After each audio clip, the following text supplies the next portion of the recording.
En el contexto actual, donde el estrés y la ansiedad son omnipresentes, la prevención del suicidio se ha convertido en una prioridad esencial. León Valencia, un reconocido experto en programación neurolingüística y terapias emocionales, nos habla sobre cómo enfrentar estos desafíos emocionales de manera efectiva, ya que están afectando al universo entero en la actualidad, sobre todo en estos momentos de crisis. León David Valencia está hoy con nosotros. Bienvenido, gracias por estar aquí. Santiago, muchas gracias por la invitación y a todos los televidentes que nos ven en este momento.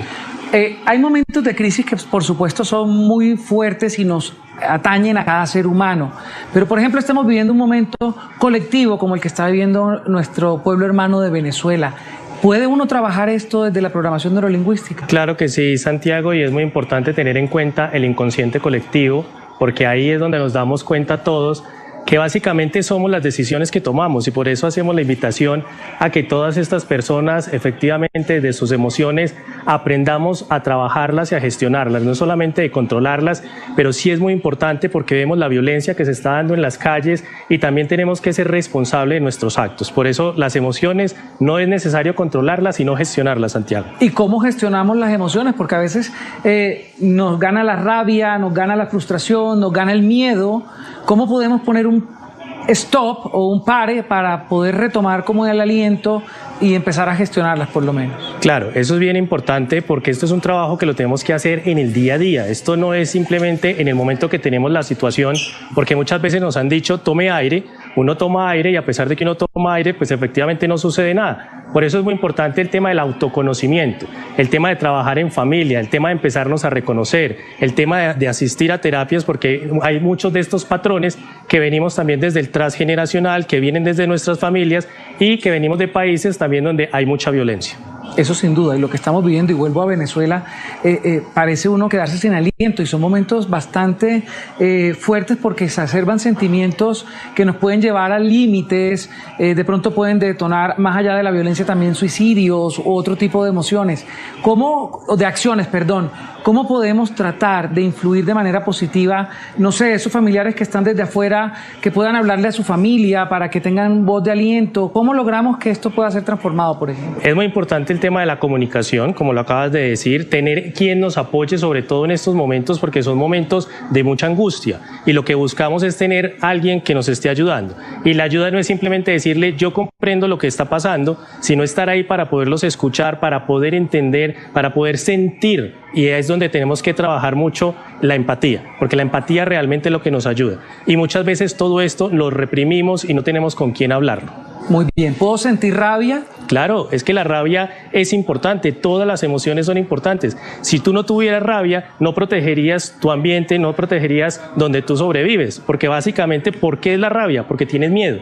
¿Sí? Lo importante de esto es gestionarla, porque yo soy responsable de lo que haga con esa rabia. Y ahí es donde eso trae las consecuencias. Por eso es que vemos tanta violencia. ¿Por qué? Porque nos han enseñado que todo lo resolvemos a las patadas, todo lo resolvemos con agresiones, y esa no es la forma de resolver. ¿Cómo podemos gestionar, por ejemplo, la culpa? Porque a veces sentimos esa emoción que a veces nos queda ahí anclada y genera también muchos conflictos internos. Eso es una muy buena pregunta, y la culpa básicamente es hacernos responsables, ¿sí? Porque cuando nosotros no nos hacemos responsables de lo que nosotros tomamos las decisiones, ahí es donde nos queda la culpa.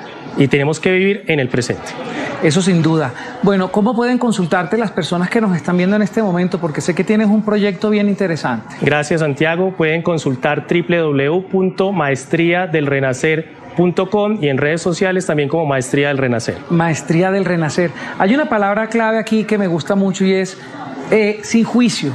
¿Cómo podemos hablar sin que se emita un juicio o sin que nos digan qué tenemos que hacer, y sobre todo aprender a escucharnos a nosotros mismos para encaminarnos? Hay algo bien bonito, y es siempre como seres humanos tenemos percepciones y hacemos juicio de lo que nos pasa, y es entender que todos tenemos un amor propio y que todos somos valiosos en este mundo. Entonces es escuchar al otro, es entender, porque nosotros juzgamos desde nuestras propias percepciones, y mis percepciones son diferentes a las tuyas porque tuvimos un ambiente completamente diferente en el que nos educaron, en el que crecimos, en las familias donde vivimos y en los países en los que vivimos. Por eso es muy importante no juzgar, sino escuchar y acompañar. ¿Cómo hablar de empatía y respeto siendo una víctima? Por ejemplo, un entorno tan agreste como el que están viviendo los venezolanos ahora, están siendo víctimas. ¿Cómo puede uno hablar de respeto ahí? Claro, Ahí es importante entender que desde la programación neurolingüística no hablamos de ser víctimas, sino hacernos responsables. Y nosotros somos responsables porque somos lo que elegimos. Entonces, cuando yo voy a estos estadios de votaciones, yo soy responsable de salir a votar. Muchas veces no salimos a votar, no salimos a exigir, y por eso es que terminamos culpables, y nuestra posición como ser humano es pobrecito yo. Entonces, por eso también la invitación es no ser en el momento final, sino durante el proceso salir, aportar, apoyar y acompañar. Pues eso fue lo que hicieron, y sin embargo ahí está este hecatombe, este sacrilegio democrático, porque no sabe uno ni cómo llamar a este tipo de situaciones que no dejan de frustrar, y la gente tiene derecho a reencaminarse.